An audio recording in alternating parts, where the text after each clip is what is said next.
Welcome back, Underlord. It's been a long time since you were banished to the ether. You've returned as a husk of your former self, but I've taught far denser Underlords than you. Let's start with the basics. This is your dungeon core, the tether that allows you to manifest your malignant will. If destroyed, your consciousness will once again be scattered to the void.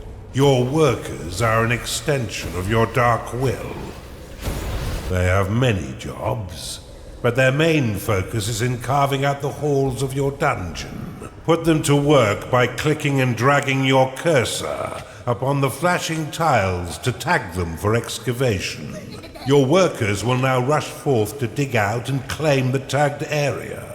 Once they have laid down the stones, marking the ground as your own, you will be able to build rooms upon the finished tiles. While your lackeys get to work, look to the east of your dungeon core. This is a gateway, one of the many portals that you'll use to attract minions to your dungeon.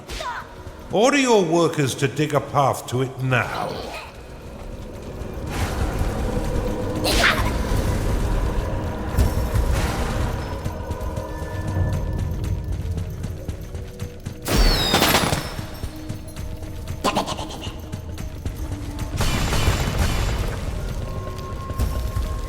Now that you have a gateway, minions can enter into your service.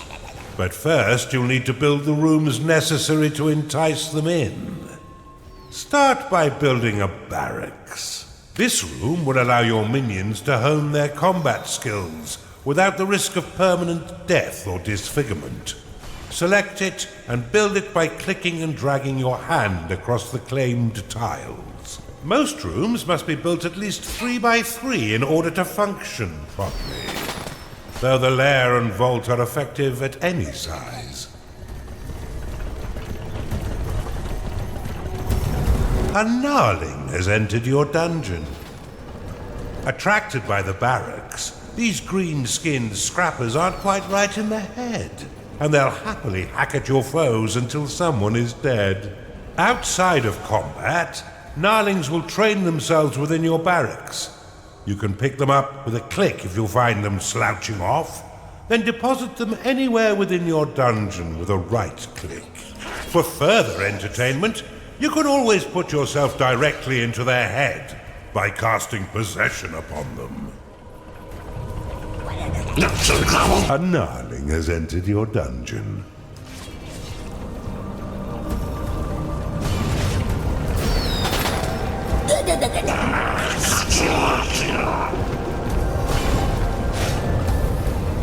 You can increase the efficiency of props within your rooms by fortifying the walls closest to the props. Workers will fortify walls automatically when they've completed all their other tasks. Now that you have some minions, you will need to cater for their basic needs.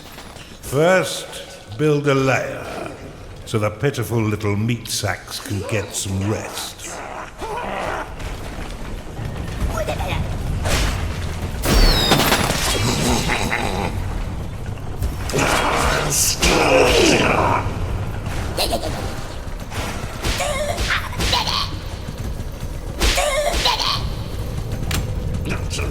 Well done.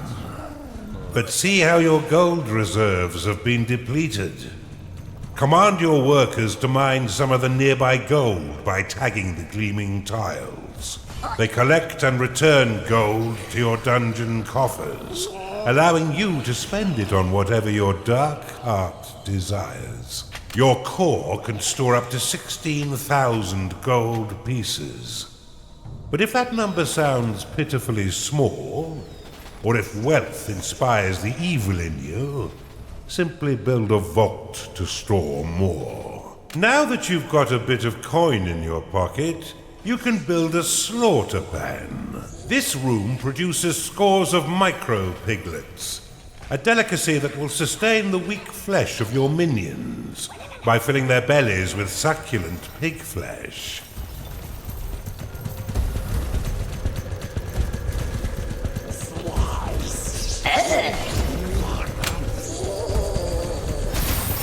fools!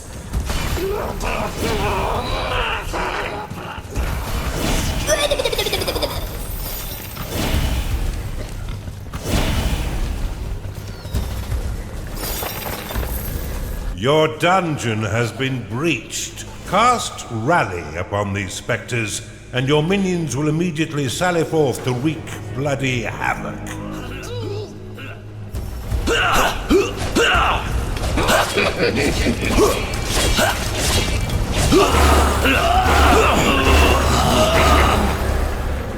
Well done. Now finish off the rest of these manifestations with a second rally flag.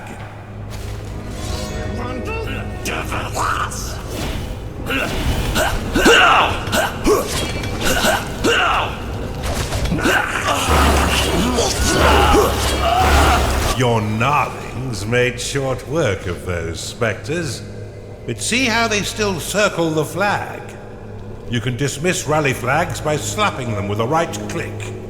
This should allow your minions to return to their jobs and tend their needs in a timely fashion. You can cast Recall upon a minion to immediately return them to your dungeon, though if they are attacked as it channels, then the spell will fizzle into nothing.